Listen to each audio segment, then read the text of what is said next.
from Texas Chiropractic College. I was valedictorian in my class. That's about it. Afterwards, I went to, trying to decide where to practice, I went for my Massachusetts to get a license. The person who was the chairman of it, his practice was failing. He wanted somebody to work in it, so he hired me to come down there and work. He was a Gonstead practitioner. So I first went to Mount Horeb 3 times and found out that Gonstead didn't do Gonstead. Gonstead was a fantastic adjuster, and some of his adjusting techniques, especially in the cervical spine, are better than anything else I've ever seen. The problem with Gonstead people is they take an x-ray, they mark it up, and people walk around with a card 20 years later and they say, fix this, like you're the same person. Then I went and I saw Dejournette, SOT, where in AK we got a lot of our pelvic stuff from, which to me is outdated and needs to be totally changed, but that's another topic. Major Dejournette. Goodhart was a follower of Dejournette, and Dejournette would just read to you. So I sat in this class in New York City, and he comes out, and he opens a book up, and he reads the goddamn book to him. And I go, I can read, so I did. I said, that's enough of that. Well, at the same time, Goodhart had come to Boston, and I saw him two times in a row. And I started asking questions. And Dr. Goodhart, why did you choose that person? Okay. So, why is your head crooked? Look. She sits there like this. So I would say, Dr. Goodhart, why did you choose that person? And he'd go, that person has a weak upper trapezius, because they're like this all the time. Choose somebody else. Why did you choose that person? He treated a man who'd been accosted, beat up by someone with terrible sciatic problems, and he fixed the, did an imbrication, separated the lumbar spine, and the pain went away. Comes back the next month later, and he says, doctor, how is the pain in your leg? He said, well, it was gone for 3 weeks, but it's returned. So as a new doctor in the field, I thought, oh, this is easy. Just see the person every 3 weeks. We'll fix the problem. Okay, easy. Lasted 3 weeks. George went up and did something totally different. He treated an emotional problem, and the pain went away. I said, now, this guy's got something. I have to listen to this. So I started going back in 1971, started going every month to a class on applied kinesiology. That's how it started. George would come twice a year to Boston. I'd listen to him. We had a teacher there at the time. I'd go once a month, Saturday afternoon, Sunday morning. It was easy back then because there wasn't that much to know. What do we have to know? How to test a muscle, lymphatic reflex, vascular reflex, acupuncture had just come into it, and very basic cranial work. That's all there was. Real easy to pick up. Every year there was something new to learn. So now you have this amount to learn. So I was the first person to pass the diplomat exam, started teaching in '76. By 1982, Dr. Goodhart and I became friends, and I would talk to him almost every week on the phone, then every 2 weeks. What are you doing? What are you finding? What are you finding here? It was a different time. I would send, Scientific American had reprints that you could order. So I ordered a group of them, I sent them to him, and from that came ligament interlink. I sent him an article and it talked about decerebrating a cat, and you move one paw, another one would move. And George read that and came up with, oh, if you have a ligament here and you got one over here, and if you stimulate this, it changes the blood flow over here, and that's where ligament interlink came from.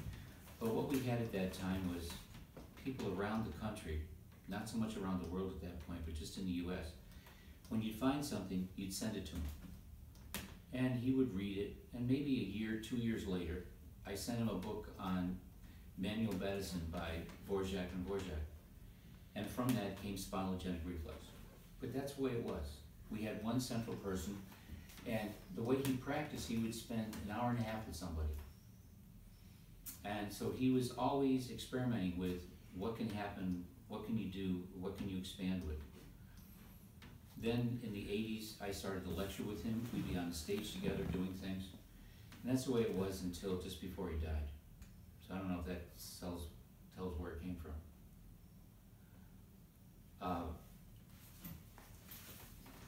George had a problem. George was not a politician. He sometimes alienated people, basically because they wanted to be a star. George wouldn't. George let everybody be what they were, and people would stab him in the back, and he would never say anything. He'd always say, "In the end, they will come around to what is right." But then people went on their own. Victor Franks went out on his own, created TBM. He was in the organization to start with. Carl Ferrari took his work, created NOT, went over here. NET, same thing. Scott Walker was in, then went out. And they created their things.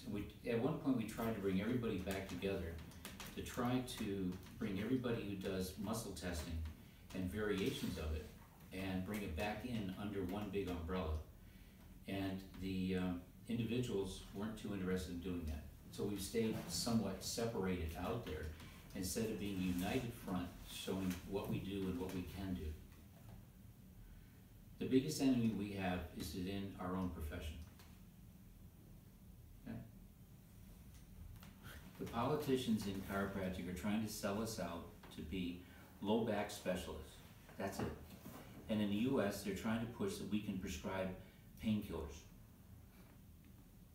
National College, a couple of them, are trying to push so that, or Texas Chiropractic College now has a course where you can go into an operating room. We're going to totally anesthetize somebody, and now you can manipulate them. I'm wondering, are you so pathetic that you can't manipulate except somebody's under total anesthesia? Why the hell would you want to do that? But the politicians are trying to box us into low back specialists. Palmer College is going the same way. Instead of looking at what we can do and treat people. You don't realize the power that you have in your hands. And where? The problem is, most chiropractors don't think. Most medical doctors don't think.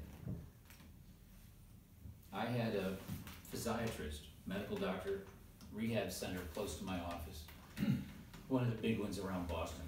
And he goes, I heard about what you do. I think I'd like to learn it. I said, let me come down and talk to you. So on an afternoon, I go over. He says, well, I'm finished at 3 in the afternoon. So I go over, 2:45, I wait there. We go in a room. And he says, now, I heard about this applied kinesiology stuff. You just test muscles, don't you? I said, yeah, well, that's where we start. He said, well, I know how to test muscles. I said, show me how to test a deltoid. And he couldn't test a deltoid. So he's doing something weird out here. And he said, look, here's a deltoid. He goes, well, yeah, I haven't really tested muscles since I've been in medical school. So if I just learned how to test muscles, I can do that. And I said, oh, let's just do something. Walk down the hall. He limps. I said, you got a problem with your quadricep? He goes, yeah, it's getting weaker. I said, lift your body up. Quad works. He goes, what happened? I said, you separate your spine, and all of a sudden you have a spinal problem causing you to lose your quadricep. I said, your hand. You're getting a carpal tunnel problem. He says, yeah, I'm going to get it operated on. I said, well, let's just test that. And I said, let's approximate this. He goes, oh, it does work, doesn't it? I said, well, you could treat it and fix it, or you can have surgery. He said, well, I know a good surgeon. I go, good. So he finally says, I said, look, when was the last time? He said, I said, I've had a number of your patients that have come to me when you don't get results. He says, yeah, I'm aware of that. I said, when you don't get results, what do you do? He said, well, we have protocol number 1. I said, when that doesn't work, what do you do? He goes, we go to protocol number 2. I said, when that doesn't work, what do you do? He said, well, by then the insurance has run out, so we can't do anything. I said, did you ever ask yourself the question, why the person doesn't respond?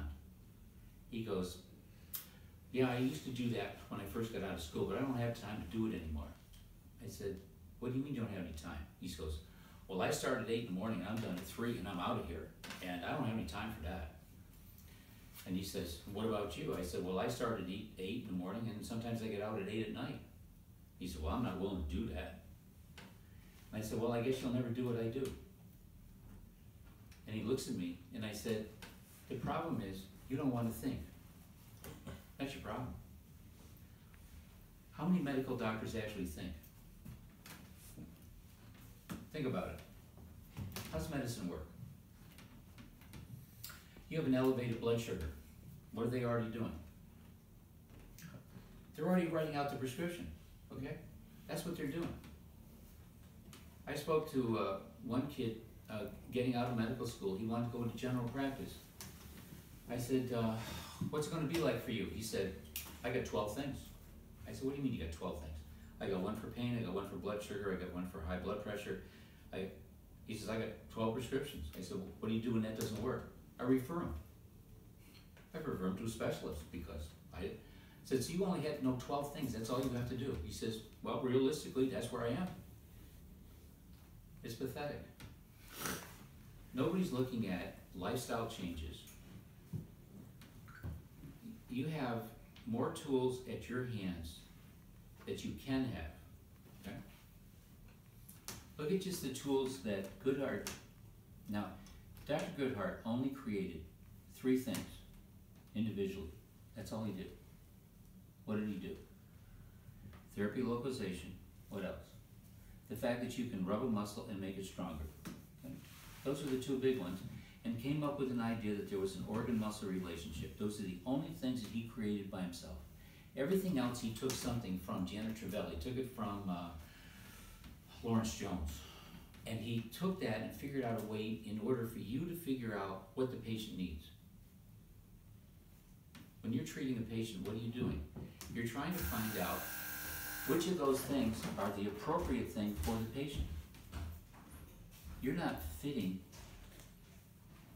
Now, my gripe with a lot of the AK offshoots is this. In NET, Scott Walker stuff, everything starts out as an emotional problem. We have to solve the emotional problem first. Well, some people have an emotional problem, but you have to look at what the patient's needs are today. Why is she always sitting crooked? Why do you lean to the side like that? Are you uncomfortable? Yes, a little bit. Where are you uncomfortable? Just because I'm not in front of you, so I... So, no, you lean to the side like this and you go like this. Yes. Why? Why don't you just turn? Something's not right. Okay? Look at her face. Why is her head turned like this? She's either blind in one eye, has poor hearing in one ear, or what's the matter here? If you want to test the sternocleidomastoid, which one's weak? Which one? On the left or the right? On the right. The left one turns your head this way, the right one turns it this way. She's got to have a weak sternocleidomastoid, or she's blind, or she's deaf.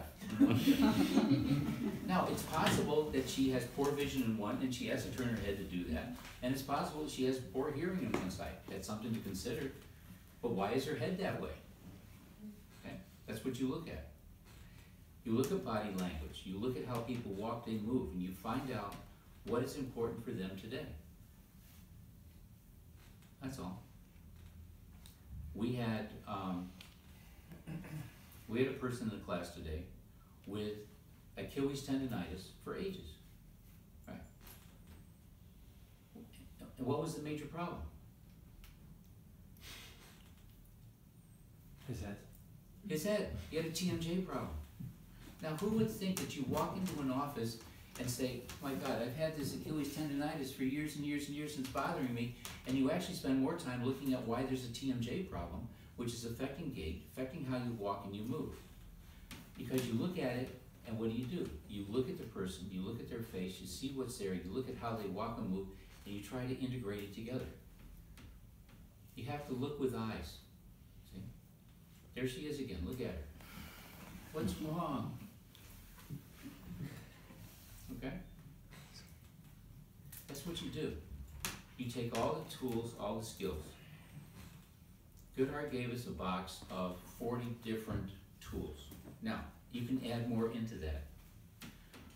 What I say when people start out doing AK, I say, look, we have a box. This is, and this, I talked to George about this. You say, look, we have a box of the standard AK tools. Start with that, and then when you don't get results, look at what you need to add in to do it. Your goal should always be adding some other skill in that you can use to help a patient.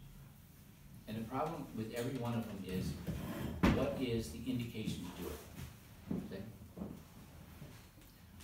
What's an indication to do strain counter strain? What's an indication to do closed biological circuits? Okay, you've got weakness here, you've got a change in circulation, you've got RSD.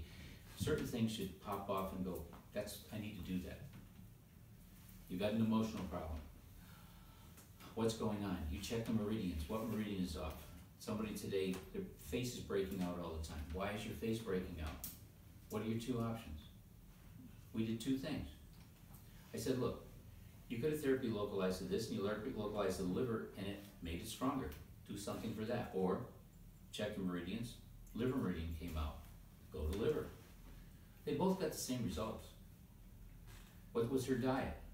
She had no protein in her diet at all. She had about 10 grams of protein a day coming in. She's, 1 meter 6, not enough protein. Liver detoxification. You have to have some amino acids. You're not going to detoxify stuff. She eats vegetables all the time. No protein, balancing it out. Phase 1, liver detoxification. Semi-toxic stuff. Your body has got to get rid of it. Where's he getting rid of it? Shoving it out her face. Break down. Can't do phase 2. You have to balance things out. You sit and you talk to the patient. You figure out what do they need. That's what it's all about. Ask a question. I'm just rambling. Yeah.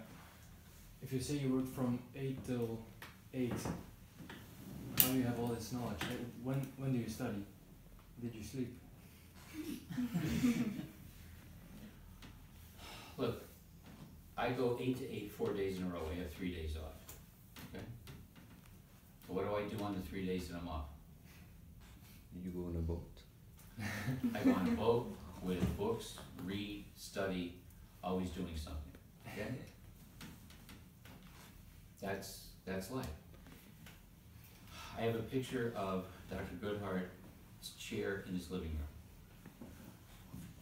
There's a pile of books there sitting there beside it. Every day he would get up and read. Okay?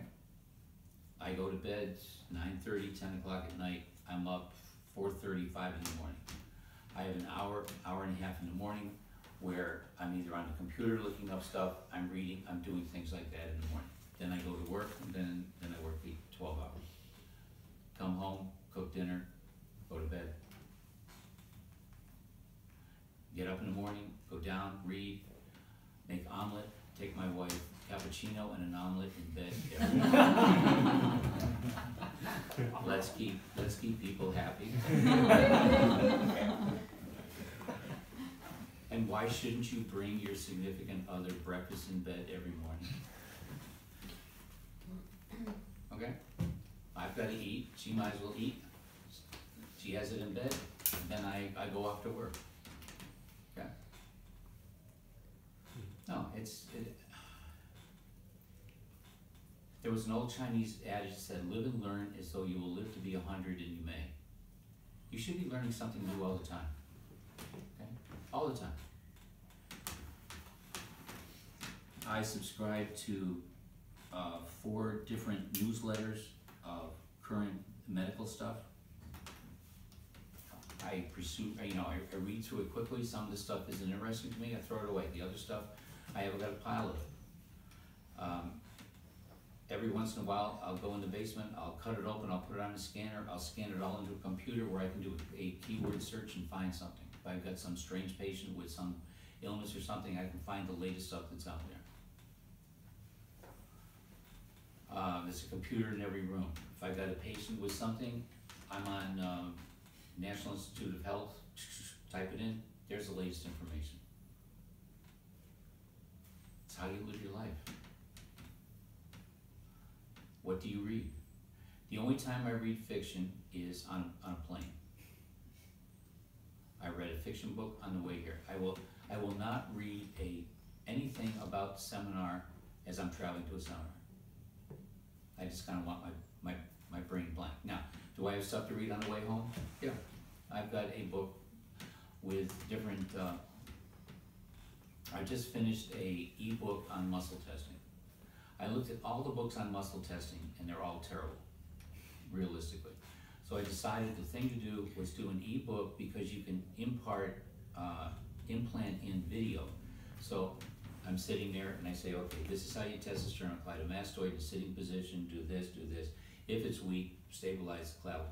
So I can put that in there in audio with it. So my next thing is to do a book on all the muscle therapies. Not just written, because what do you learn from writing? Some things. But demonstrate exactly how to do a strain, counter strain, fascial technique. How can you use a percussor on this? How can you do a PNF properly? How do you can fix reactive muscles? And have the audio and the video all embedded into it. So that's my next book. Then I will do one on extremities. So my stage of my life right now is how can I take what I've got in here and impart it out for others to have. That's all. So what do I do on weekends? What do you think's on the boat? There's already 6 books on everything from PNF to strain, counter strain, positional release, others. So I can look at what they've written and try to take it in, but turn it into something that's more practical. There's no reason to fill up 200 pages on strain, counter strain. It's crazy. You can get to the essence of it in 4 pages and then demonstrate things so that people can actually see what to do. Having a picture with a dot pointing on, here's the trigger point, what do you learn from that? You don't learn too much. But you got a trigger point, and if you shorten the muscle, the pain goes away. What does it tell you? Do strain, counter strain. Stretch the muscle. What does it tell you? Do a fascial technique. That was something that I found 15 years ago. Easy way of differentiating what you need to do to treat it. So those little clinical pearls that some of them from George and many of them that I found, those are things I want to impart and put out there. So that's what I'm doing right now. How do you teach a patient, for example, the TMG problems? It is not a chiropractor just to have, you buy pain point or you don't tell anything, you wait for a result to tell if you start working on his jaw and he's coming for the Achilles tendons. How will you teach him? By pain points, by movement, or just expecting results?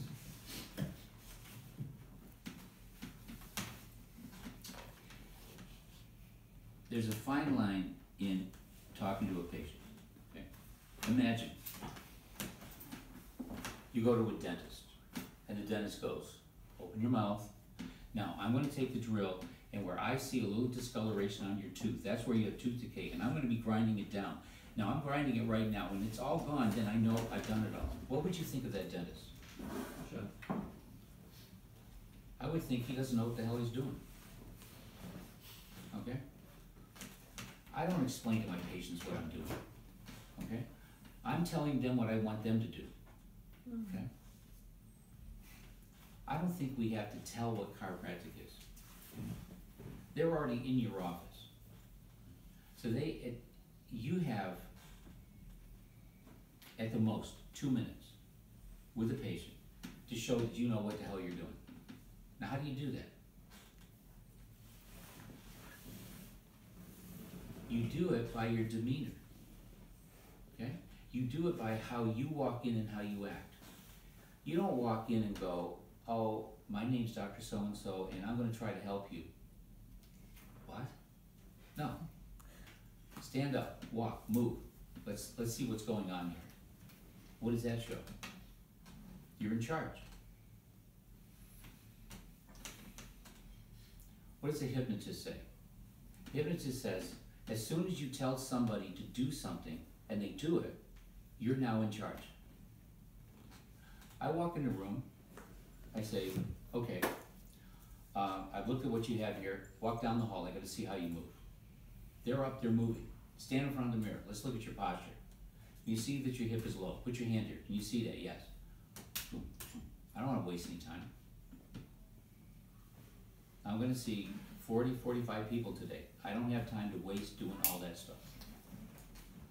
Now, I created a video that's on a television in my reception room that is telling them how to sleep, posture, vitamin D, a little bit about chiropractic, okay? A little bit about applied kinesiology, but not much. And it's got some cartoons on it. And I put that up there and I change it every 6 months. But there's something that's there's a thing on essential fatty acids and trans fats. Okay, I don't want to talk about that. I got a thing on there, how to tell that your pillow height is correct. I get tired of, here on the table, please lie down, raise your head up, let's find out what height pillow, yes you have neck pains, let's do that. Okay, you choose what's appropriate. There's a thing in there about foot and the dropped arch. I did a quick thing with nerve entrapments down the arm. You can have a problem here, here, and here. I don't have to explain it to somebody with a carpal tunnel that you probably have more than one place that you've got to treat. They've already sat there and watched it. Now, in some respects, maybe it's good because I'm behind all the time that they have to watch it. But I don't have to explain it. I don't want to explain it. I want them to come in. I want them to leave with what I want them to do. Every patient leaves with instructions. You are going to do A, B, and C. Okay? I will give them up to 4 things to do at home. Never more than that. Why? Because they get lost at that point. Even this one. And you know what I say? I say, look, it's all right if you don't get it right. You'll be back and I'll go over it again next time. I said, but I'd rather give you something for your major things that you can do at home to help speed this up. Okay? I'm not gonna, do I come back tomorrow, later this week? No, you go do this. I'll see you in a week, I'll see you in 2 weeks. If there's a problem, you call, we'll talk to you through on the phone, and if you need to, we'll get you back in to do it again correctly. Now, I don't expect you to get everything right because nobody's perfect. But if you do this, you will get better faster. That's why I leave it. Then I walk out of the room. But when they leave, they have 4, 6, 7 pages of information that they need to do and go home with. I print it off right there. I don't pre-print it. I print it off. I say, I go over to the computer, I'm printing off exactly what you need. It's on the printer. Ask the secretary when you leave the office, there's your instructions. Or they bring it back to me and I personalize the things that I want them to do. Give your patients something to do. At least if you don't have anything else, say, please, write down everything that you eat for the next week. And write down how you feel. Find out what their diet is. If you ask a patient, what's your diet, what do they tell you? I eat well. I eat well, yeah. Yeah. What did you have yesterday? Oh, yesterday was a bad day. Yesterday is always a bad day, okay? Tell me, you ask everybody, what's your diet? Oh, my diet's really well. What'd you have yesterday? Well, I had a croissant and a coffee for breakfast, and gee, I really skipped lunch, and you know, and then at night, oh, it was really bad. I had to get some pizza for dinner, and then I went to bed. Oh, and I had a glass of wine. Okay, that was your meal. Oh, but it was a bad day. Other days better, way better than that. You find out, no, that's how they normally eat. But instead of putting up with that, say here, just write out everything you eat for the next week and write down how you feel. okay? If they have any kind of visceral symptoms. They're never gonna tell you the truth, okay? Lie down on bed in the position you go to sleep. They'll look at you like, are you serious? They'll go, well, sometimes, no, just look, I'm gonna close my eyes, just lie on the table the way you go to sleep. And then they're in this weird position. How many pillows do you use? Oh, I use 3 pillows. You crank up the headpiece, their head's up here like this, and then poke at them, cause pain. Oh, you wanna sleep like this? No wonder you hurt. Or sit like that and have back pain. I'm okay with my back. What? You don't think if I come over there and poke you in the back? I know, I just want to see how you get up. Look.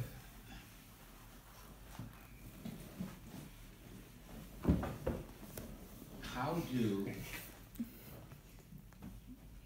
call it charisma, call it whatever it is. When you're in your office, who's in charge? You are, okay?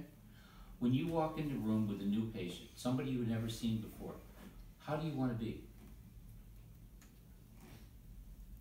You're the boss. Act like a boss, okay? Tell the person what to do. Don't try to make friends with the patient. You're not there to make friends with your patient. You're there to get the patient better. That's all you're there for. Are they there to make friends with you? No. Do they care? All they care about is what? Getting better? They care about hoping that you can help them. That's what it is. You have to impart to them something that shows that you can help them.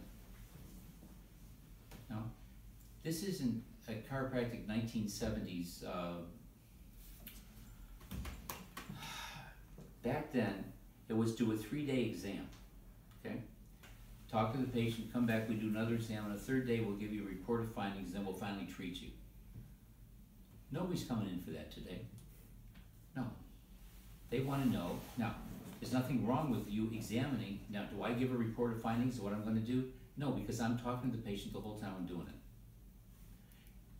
You've got a weak, your hip is off balance. You have a weak quadricep.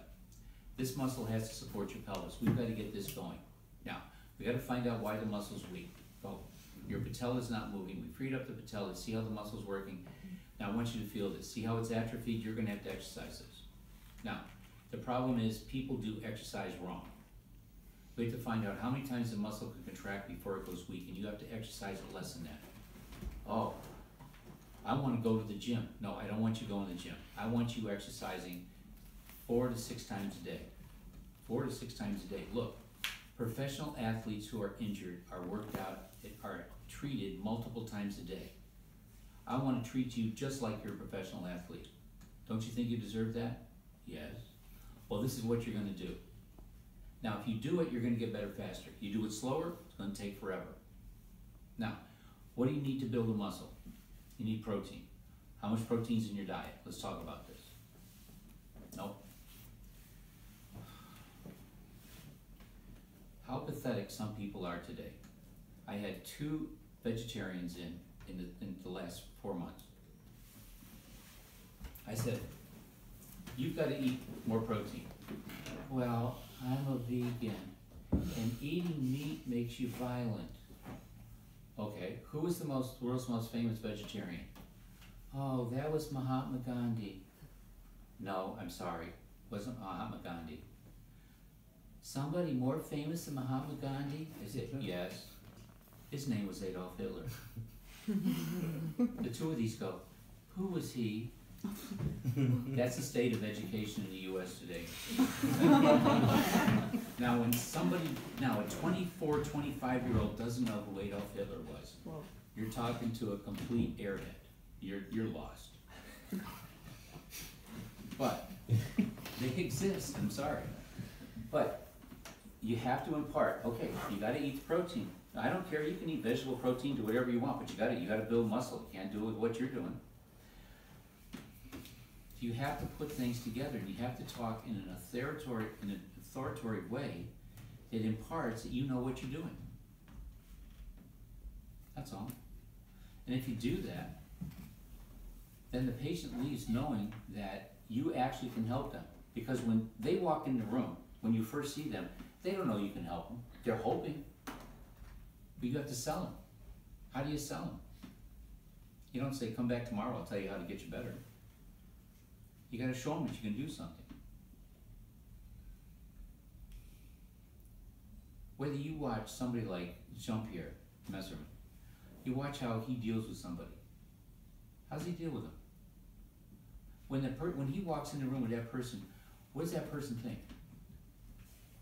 He doesn't walk in cowardly. No. He doesn't explain what the hell he's doing. You don't have to explain what you're doing. The dentist or the surgeon doesn't explain much. They're there to do their thing. You're there to do your thing. I'm gonna manipulate this bone and I'm gonna take the pressure off the nerve, and now the life energy is gonna flow through that and it's gonna help. What is that? Okay?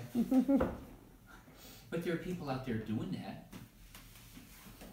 Okay, they've got to sell. I don't have to sell. How do you get the patient in the office to start with? By referrals. I don't advertise, I don't do anything. At the very beginning, there's two groups that you want to find. One, yoga people. What are yoga people into? Postures. They're all into health and yoga. Okay, it's fine. If you can get a few yoga people and go and give a lecture to, it's real easy, okay? You show them, here, stretching a muscle, okay? You show them a fascial technique. Hey, the muscle is weak. You show them, stand on your head. They love to stand on their head. Now when they stand on their head, what do? They jam the sagittal suture. What muscle goes weak? Rectus abdominis. So you line 4 of them up. Stand on your heads. They love it. They'll stand on their heads. You go, knock them right down. And you say, you're doing it wrong. What do you mean I'm doing it wrong? You can't hold your breath. Now, if they say, what do you mean? If you keep breathing the whole time that you stand on your head, the sagittal suture won't jam. Oh, that's interesting. Now you sold them on something.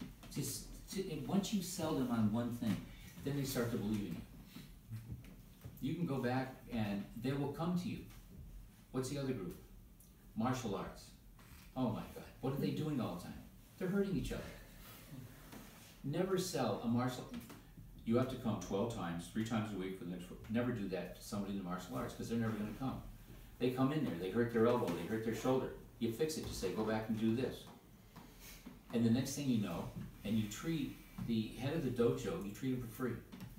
And what's going to happen? Every time somebody's hurting, and here's what you never do. You never tell them, well, you've hurt your shoulder, you can't go back. No. You say, you're going to treat your shoulder, we're going to treat these muscles. Now, when you go back, I want you to go in, and I want your instructor going to go through and show you how to do these things properly. Now, you're going to have to slow it down a little bit like Tai Chi for a week or two. You got to let it heal, but I don't want you to fall out of shape. You can do all the lower body stuff. Just watch out with that arm. And the next thing you know is everybody in that dojo who hurts themselves is coming in your office to be treated. Then you start. Because once you start that, you have people, they know people, and they're already talking to other people. They're going to come to you because you're getting results fast. That's what they want. I mean, that's, to me, that's how I started. And now I don't have to advertise, I don't do anything. Every patient that comes in my office is referred by somebody else. That's what you want. You want to have a referral type practice. Mm-hmm. Now,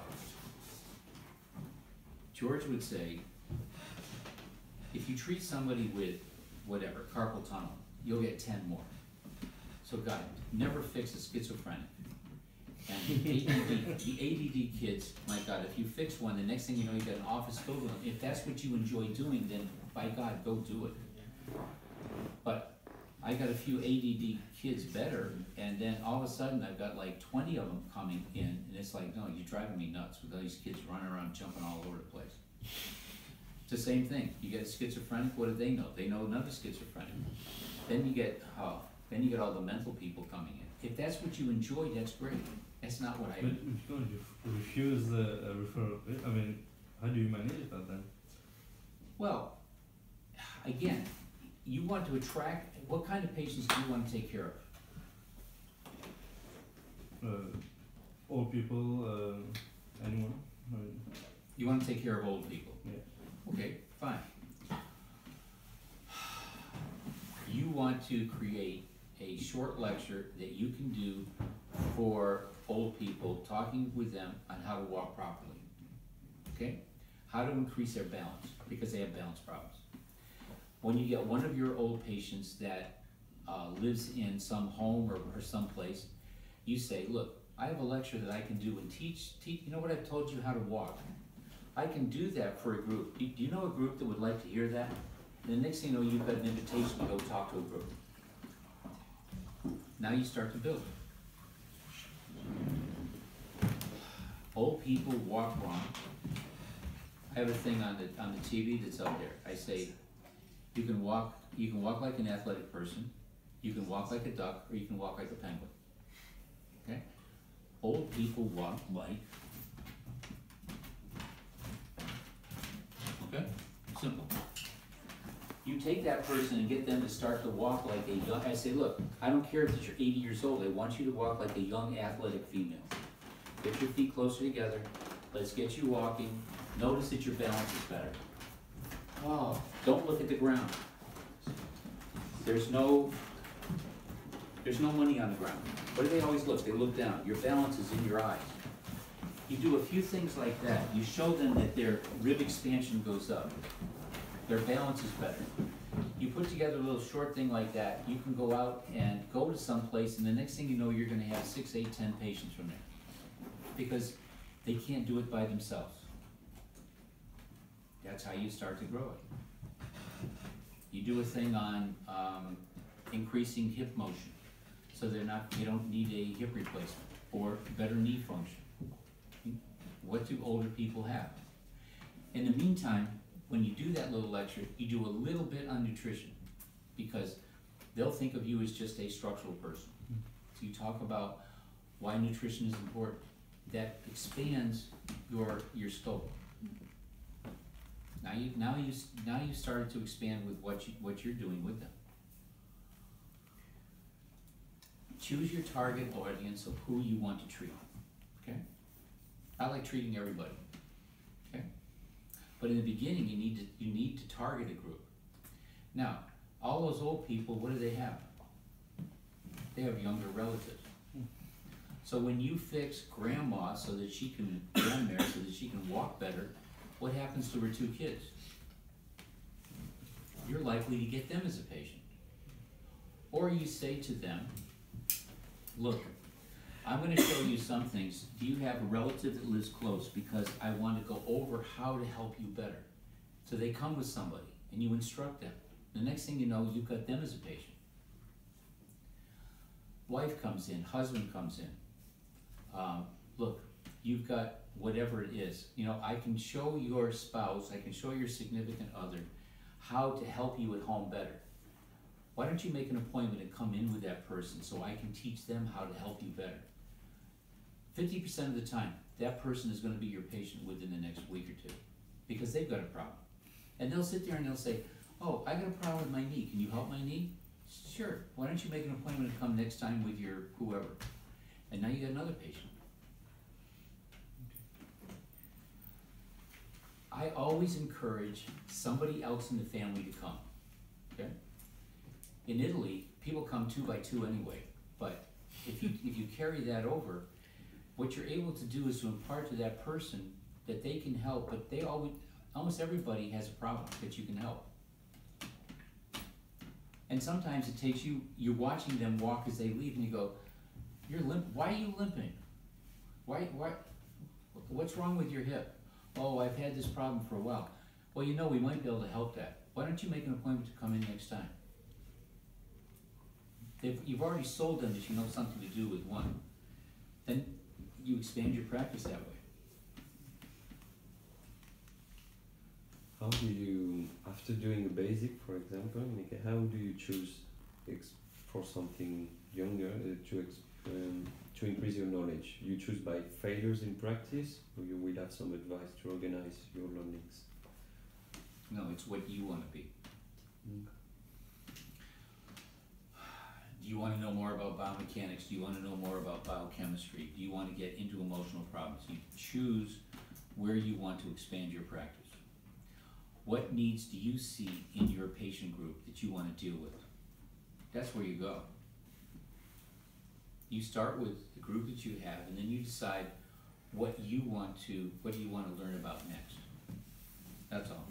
It might be that you've had a failure with 2 or 3 different types of patients, and you go that route. Or it may be that, yeah, I'd like to do a little bit more with biochemistry and nutrition, or certain visceral problems. Maybe I want to do more with headaches and migraines and TMJ problems, and so you learn a little bit more about that. But it depends upon what you want. Say, what do you want to be? What do you want to treat? Okay, that's what it comes down to. What makes you happy? Where does your mind want to go? You can't sit and say, I want to learn everything, because that's not going to happen. Well, what's next for you? What's next for your patient group that is going to expand out what you're dealing with? Or are you happy with what you have? Okay? You can get into neurology and go deeper and deeper and deeper and end up not being able to treat out hardly anything. Okay? But you can say all those magical words and know all these pathways and everything and still can't treat crap. Knowledge for the sake of knowledge doesn't really mean anything. It's how do you apply it to what you want to do better? That's what it comes down to. How do you teach your exercise to the patients? Because if you give an exercise to a patient, often they don't do it or they do it wrong.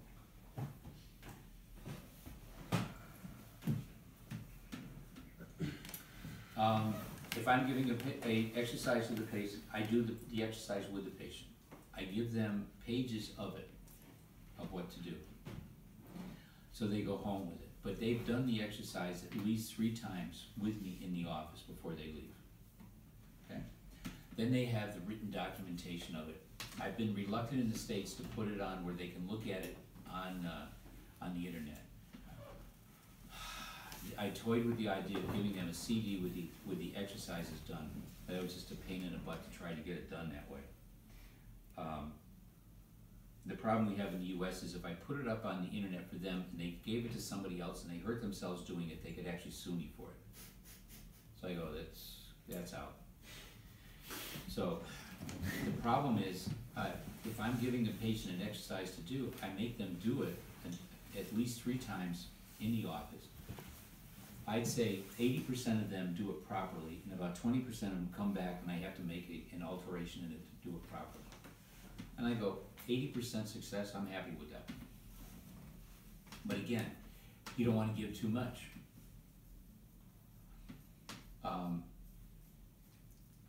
Now, if you're talking about an exercise that actually exercises a muscle, I'm likely to give no more than 2. Okay? But again, I've got pictures of it that are printed off and showing them how to do it. So, if I'm, you got a short pectoralis minor. What muscle weakness go with a short pectoralis minor? What? Rhomboid? Rhomboid and what else? Latissimus. So I have tubing. I cut off a length about a little over 1 meter, tear it in half, tie a knot in it. I throw it through the door, I take them over to it, I have them pull back, elbows behind them, and I have them do a roll like this for their rhomboid once the rhomboid is working. I step away from them and I say, show me how to do it. They go like this and I say, nope, you gotta bring your elbows in behind you. I say, drop the tubing, turn around, put your hands on my scapulas. Feel what happens. Do you feel that? That's what you have to do. Now grab the tubing again, do it. Now they get it correct. Turn around, lean back against the door. I throw the tubing over the top of the door and I say, you're gonna do a lap pull down along the door until your thumbs hit your shoulders. That's what's on the pages that they're looking at. I say, now you stand there. They go like this. I said, are your arms against the wall? No. You're over contracting this. It's not what we need. We need a lap pull down here, and now you're going to exercise your lats. I make them do it. I say, turn around, show me the 2 exercises again. Okay. I say, here's your expensive exercise machine. take this home and do this. Now I've already tested the muscle, it goes weak on the 3rd repetition, I write out, you're gonna do 7 sets of 2. Count to 6 in between. You're gonna do this 6 times a day. 6 times a day, how am I gonna do that? You're gonna do it before and after every meal. You're living at home, that's easy. All you gotta do you eat? Yes. You're gonna do it to eating, okay? No, I go to work, okay, fine. You're gonna do it before and after breakfast, before and after dinner. You can do it when you get home, you can do it before bed. You think you can remember that? Now they'll end up doing it 4 times, but what have I got done? I've got them repeated exercising those muscles multiple times a day. Now the first page shows arm behind here. You're gonna massage and stretch out pec minor, okay? So I sit there with them, I put their hand up behind your head.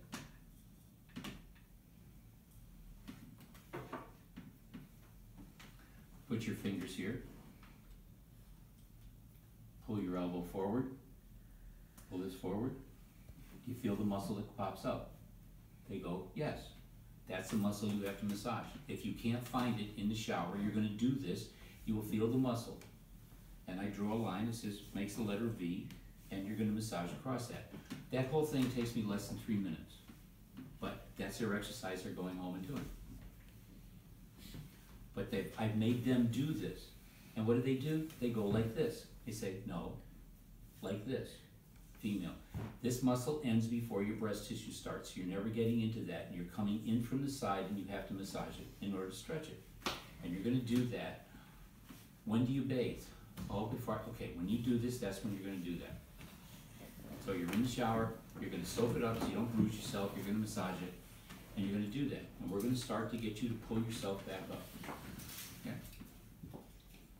Walking, I take them in the hall, I walk behind them. I move their shoulders. Lengthen your stride. First thing I do, stand up.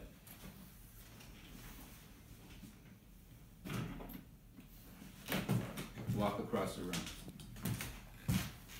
Go back.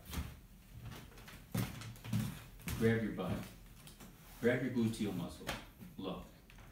Walk. Do you feel the muscle contracting? Not that much. No, it's just hanging there. You're not exercising. Okay? Grab your butt again. Now, keep your feet closer together. Walk with a longer stride. Do you feel it contracting now? Yes. Yes. That's your stride length. Now you're going to exercise your glutes. Okay? When you go for a walk, you're going to put your hand in your back pocket because it looks better than grabbing your butt. And you're going to walk with a longer stride. Now, so I get them doing that, then I move their shoulders back and forth and I show them that they increase their rib expansion. Whole thing takes me about 3 minutes. But at the end of my visit, if I think that's important today, that's their walking exercise. Let's get you moving. You, with the person doing the exercise, imparts it to them. Now, does everybody get it? I'd say 80 to 90% of people get it.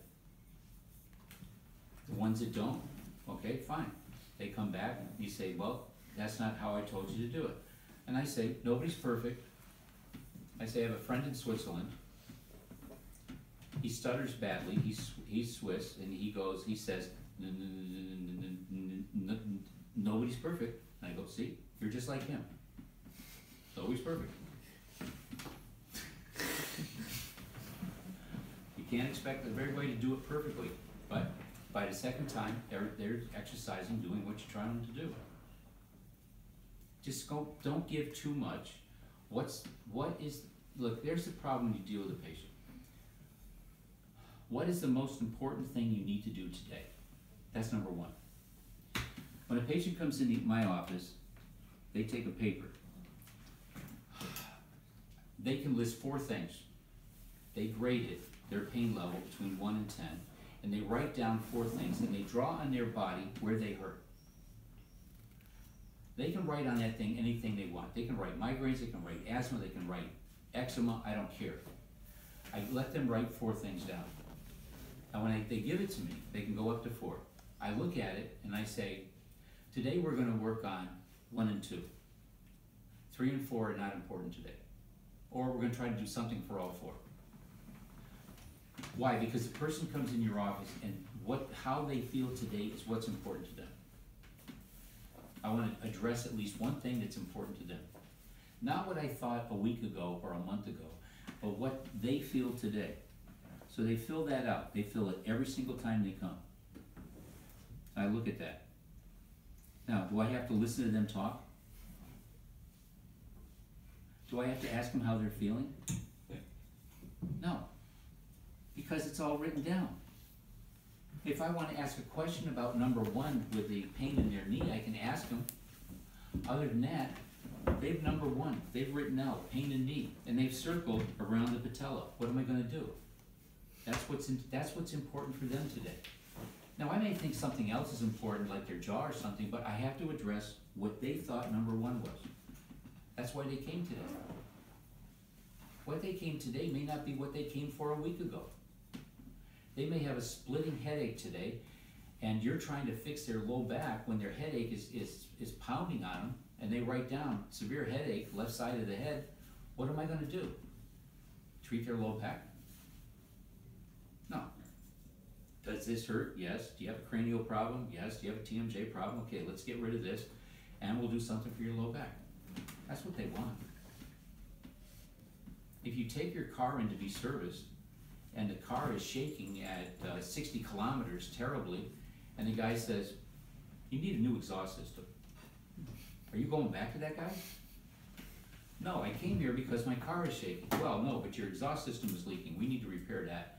And, you know, touch up the paint on the back or something, or whatever. You know, it's like, well, no. Fix what they complain about. Then you can do the other stuff too, but address why they came today. What's important for them? That's what's important. But if they complain of something, but the reason is elsewhere, I mean the cause of the pain is elsewhere, still to treat the pain, you need to correct, for example, the Achilles tendon. You need to check the TMJ, and well, what I had to do today was treat this and also do something down there. He said, this has been bothering me for 15, 20 years down here, and it doesn't go away. And I find this, so we did something up here. Then I went down here and did something down there too to try to reduce it. But I said, look, I got 3 tongue depressors in here opening up this space. And that's just to get you walking normally. Now, we got a problem here that realistically is going to need some dental input along with what we can do. Now, I can try to do this, but I'll tell you it's going to be a lot faster if we get a dentist who knows what the hell they're doing to do this. Do you happen to know anybody like that? But, I mean, that's how you try to approach that. So you watch a person walk. Now, person with a TMJ problem, many times, crosses over the midline when they're walking. Their foot comes in because they have inhibition of the abductors and the leg comes in. So you look at something, it gives you a clue that there's a TMJ problem. And then you say, that's why I watch almost everybody walk, and they say, what do I see from that? How does it relate? You look at people's faces and you see changes in eyes. You know, there's a potential of a TMJ problem because eyes don't look symmetrical. So you end up having to look at, I try to look at it each day. People say, what are you going to do next time? I say, I don't know. I don't know what you're going to come in with. All I know is we're going to try to make you better. How's that sound? Sound fine with me? Okay, good. See you in 3 weeks. Adios. Get out of here. Stay to woman. Any other question? Yeah. Where do you find limits in your practice in helping people? Where do I find? Find your limits in helping people. Because you know, if you get them breath better, you can change the ATP work in the way faster.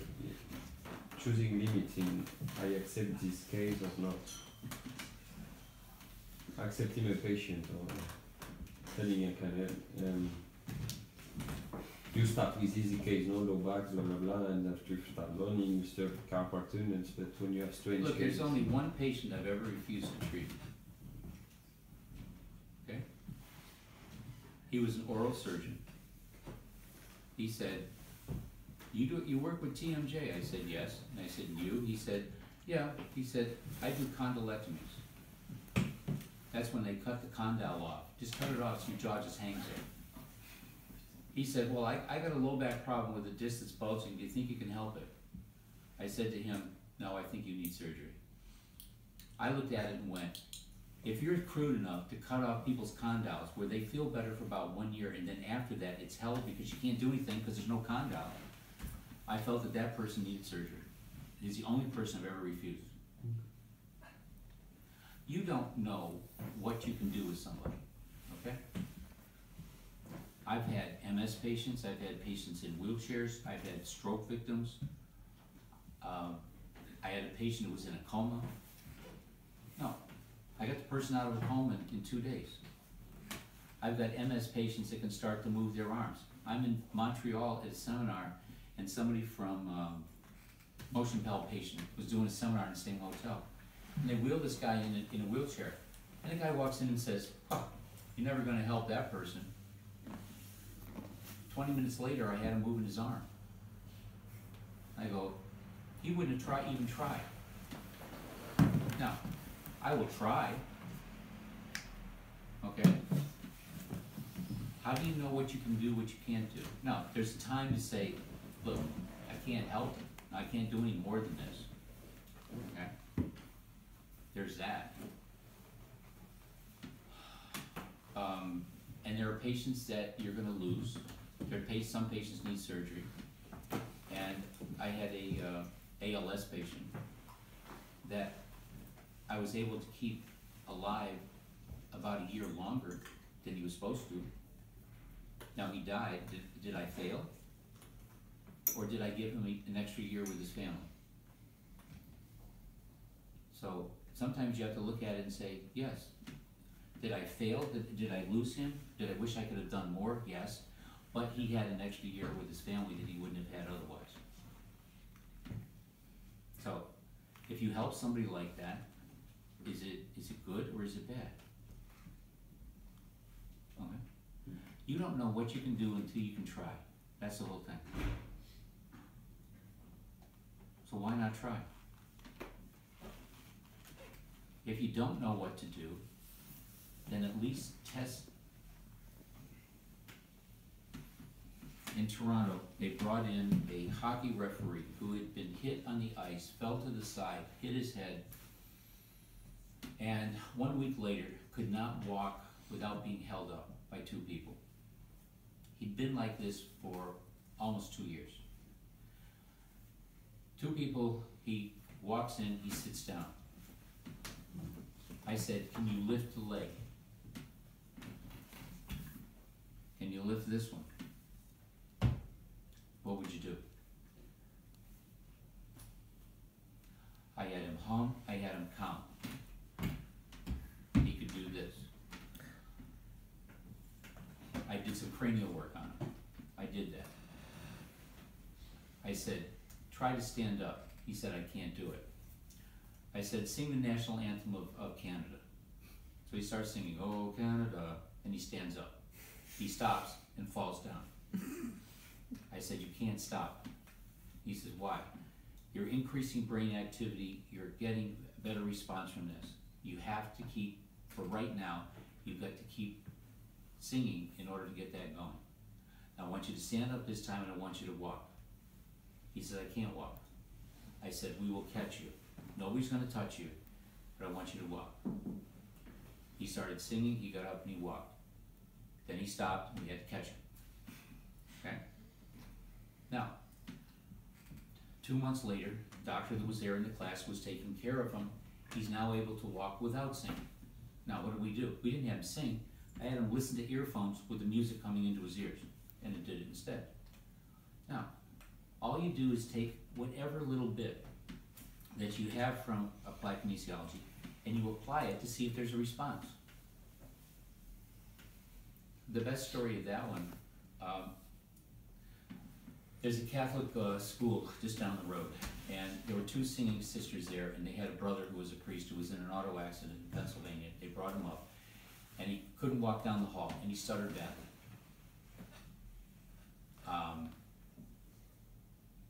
So there was a singer in the US who stuttered badly, but he could sing.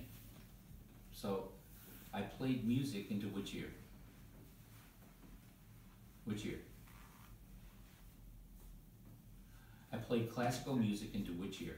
Which one would I choose? His left ear or his right ear? Music is on which side of the brain? Right. Right. Put it here. I said, recite the Lord's Prayer. And he goes, Our Father who art in heaven. I take the music away. Put the music here. He walked down the hall. I said, you are going to, for the next 4 to 6 weeks, you're going to listen to music here. You can do this cranial corrections here. I showed him how to correct the spinobasal problem. And you're going to start to walk with a cross crawl. First off, he used a homolateral crawl. And I said, in 2 weeks, you should be able to go to a cross patterning thing. So we did that. So he comes back.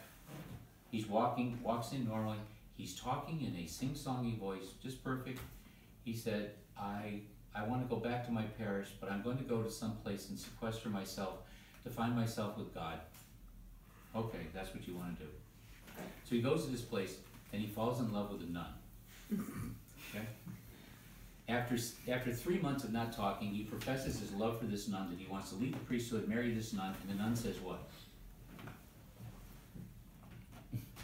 The emotional shock, this side of the brain is what? Musical, tonal, emotional. He goes back to stuttering, bouncing off of walls, and he comes in. So when I tell the story, if you understand English, what's the punchline? You fall in love with a nun, you get none. But emotion set him off up here. But what did I do? I just used simple things. I used cranial corrections plus a brain activity. I was able to get the muscles working. Now, most people, and I get stroke victims in all the time, I do exactly the same thing. Which brain activity makes it work? Can we get coordinated with it? I have them do dance steps. Why would I have them do dance steps? When you're young as a child, how do you learn coordination? What kind of games do you play? Crawling? Well, after crawling, when you're 5, 6, 7 years old, what do you do? You walk on cracks, you walk on a board, you play hopscotch, you jump on different things, okay? So for an adult, what's the easiest way? I say to the person, I want you to show me the waltz box step. And they can't do it worth crap, okay?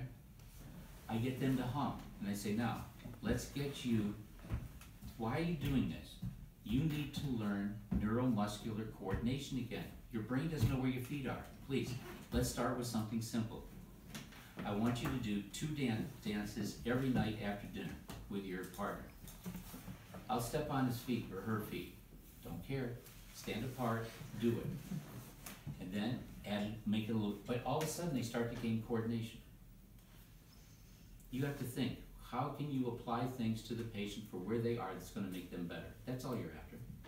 You're just trying to make their life better. Sometimes you can't fix them. You can't fix totally a stroke patient. But you can make them function better. That's all that matters.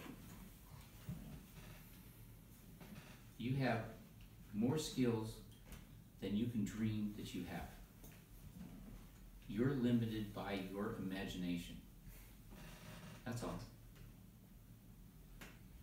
Don't box yourself into a box of becoming this. See, don't become like a medical doctor. Can you imagine what it's like to be a proctologist looking in people's rectums their whole life? That's what it is. Or a dentist staring into a mouth all day long? Shoot me if that was me. Okay? A dermatologist staring at people's growths on their skin. That's your life? Please. No. You have the ability to treat all sorts of problems. You can't fix all of them, but you can do a hell of a good job on most of them. Your imagination, who you are, that's all that Goodhart did. Goodhart treated everybody that came along and tried to figure out how to make people better. You can do the same thing.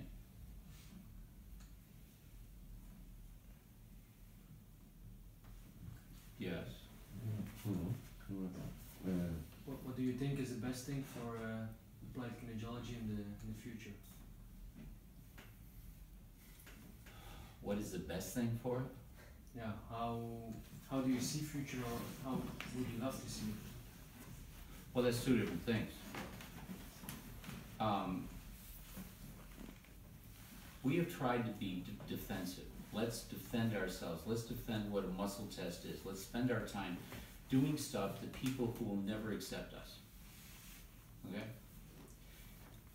The standard chiropractic profession wants to ban anything that's not taught in schools. That's where they're after. So if we can have an inroad into a school, that's why we should have it. That's why I keep going back to the college and the lecturing here. We have to have something into the schools, because at one point there's a push to rule out everything that is not accepted by who? By the college presidents. Well, who the hell are they? What do they know? They're not clinicians. They don't treat anybody. On the other side, we need to go on the offensive. We need to go out and show people, and the papers that we need to publish are on the things that we can do to help people. We need to go out there and gain acceptance on what we can do. Now, if we do that, and we have to be intelligent about how we do it. We have too many people that are out there in groups that have denigrated the name applied kinesiology. Okay? I'm going to hold this here and test a muscle and it goes weak. Look, take poison, put it against you, you don't go weak. If you walk out of the store with a bag of bleach, you don't fall on the floor. You should, because the bleach, if you believe them, would make you weak. If you went in a grocery store where all of the detergents are to wash your clothes, you should see everybody on the floor crawling along, because the odors from that should make everybody weak. Think about it. If breathing in noxious substances made you universally weak, on a cloudy day in Paris, how does anybody walk? The toxins and the stuff in the air should make everybody weak. Is everybody weak? No. What you have is people out there advocating things that they cannot scientifically prove work at all.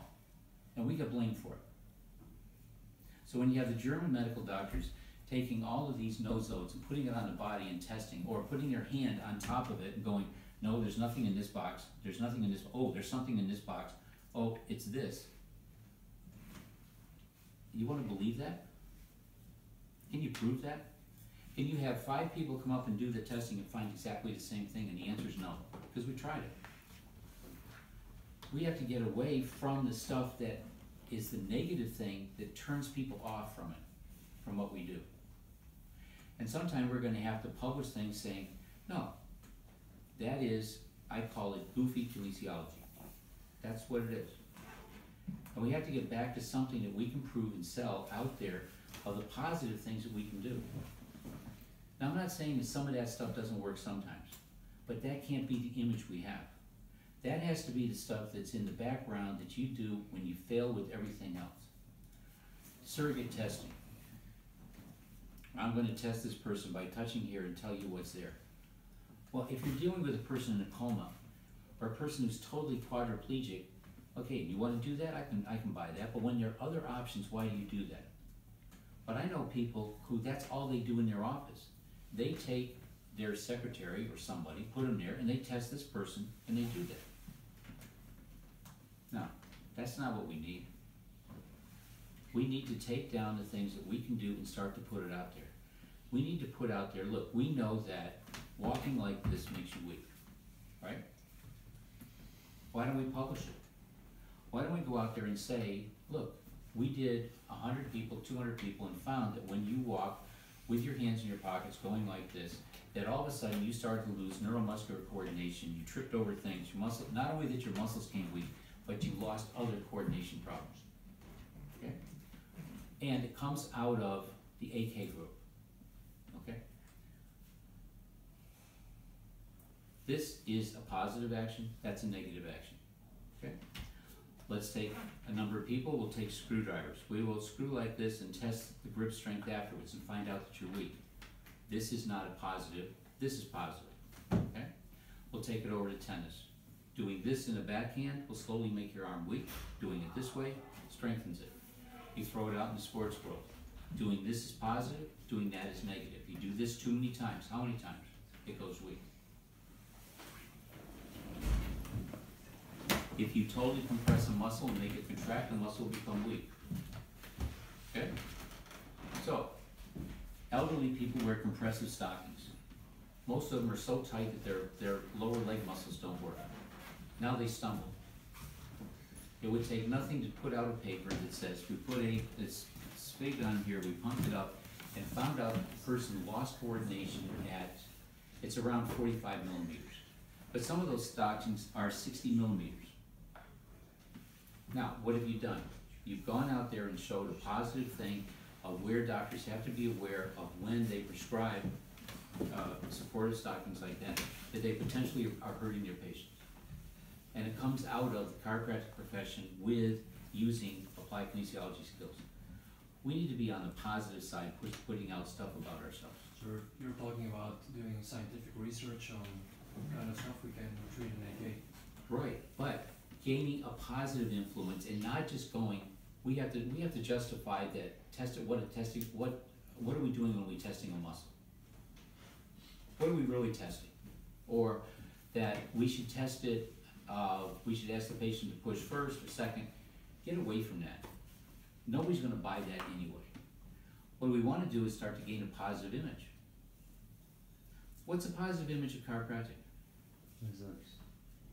You know, one of the only papers that's out there that says that manipulation helps was done by a physical therapist doing a manipulation in the upper thoracic region showing decrease in cervical pain.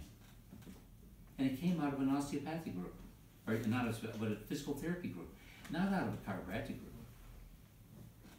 We need to have positive papers showing that some of the things that we do that we know are harmful, and not just the fact that some muscle goes weak. No, we lose neuromuscular coordination, or with a TMJ. It's so easy with a TMJ to show that you've lost vital capacity. Okay? Let's screw up a jaw, and we find that vital capacity goes down 15%. I've done that over and over. So we publish something. Now, who likes that? The dentists like it. Okay? So we gain something saying, yes, it's the TMJ is important, so we get dentists back on our side. You just call it AK assessment of the TMJ. No. You keep the word AK out of it at the beginning because it's got a bad name. The AK comes down in later in the, like in the abstract of it. Using muscle testing according to applied kinesiology standards, blah, that would be in the, not in the title, because as soon as you put in the title, they're already throwing it out. Okay? That's your problem. You have a bad image, you have a bad name. But why do we get a bad name? We get a bad name because we let other people define who we are. We didn't define who we are. We let the others define who we are. Effect of TMG treatment on vital capacity, something like that. Right. Or on motion, or on gait, or on whatever you want. But you go do that and you put in some of the things in the text of it. It talks about using muscle testing according to applied kinesiology standards, blah, blah, blah. That's where you put it in. Again, who defined who we are? Our enemies. And most of the enemies are where? When you look at the papers that are out there that are against applied kinesiology, they come out of Western states. A guy named Haas doesn't like AK. Does he know anything about it? No, doesn't like it. Okay? Out of, I lectured at Bridgeport, Chiropractic College. I go in there, and the guy up in back, he already was warned he was gonna rip me apart because he didn't believe anything we could do. Okay. Now I have heard of him. I knew that he graduated from the same college I did. He wasn't valedictorian, and he'd never practiced, but he had gone into academia. Those are our enemies. These academic chiropractors. So what did I do? I stood there and I said, look, this is what I've done. This is who I am. I will not debate philosophy. I will more than happy put my skills against somebody else's. This is my practice. I'm in a town of 50,000 people. I see 50 new patients a month. I've done this for all these years. I've worked for the following sports teams. I've done all this. I've treated Olympic athletes, and I'm here to show you the skills that we can do. He got up and walked out. What's he gonna argue with? I said, I'm more than happy for anybody who wants to compare skills in treating patients, come right down here. I'll put my skills up against you. I challenged Alan Fuhr in Los Angeles to do the same thing. He's over there downgrading applied kinesiology. He's across on the other side. And he said, half of his class was in my class the year before. And I said, will you come over and debate him? I said, no, I won't debate him. You go tell him, we got a bigger room. You can come over here. We'll take 2 people. He treats, I treat. See who does a better job. That's all. Put your skills out there. Fuhr was on a stage with Janet Travell, and they asked him, how long does it take to fix a frozen shoulder? And he goes, oh, that can take 14 to 18 months of treatment to fix a frozen shoulder. Janet Travell took the microphone and said, Dr. Fuhr, if that's the best you can do, you should retire and leave practice right now. Put his ass down. If you're that incompetent, get the hell out, okay? You have the skills, more skills, when you finish the basic course than almost anybody in the chiropractic profession, okay? You're not down here, you're already up here. Now add into that. Okay? When is the best moment for a student to start? First year, third year? If one of your child is a student? I can't answer that. Look, you're never, in taking the basic course, going to learn it all in one session, okay? I was saying today in the class, I went,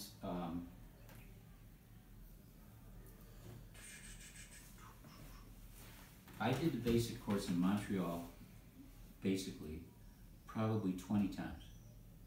Because I drove to Montreal 220 times. At least 20 to 24 times, I did the basic course. I had people in that class every single year coming back because they said they learned something new. Okay? Right. And so people came back because they can't grasp everything one time through. And you pick up something. So I say to people, look, if you go to a seminar and you spend your money and you walk away and you've learned just 2 things, it was worth your time. Now if you go and you don't learn anything, okay, it was a waste. But if you go and you pick up 2 things that help you in your office with patients, it was worth your time. That's what How to adjust the sacrum. In your case, yeah. You.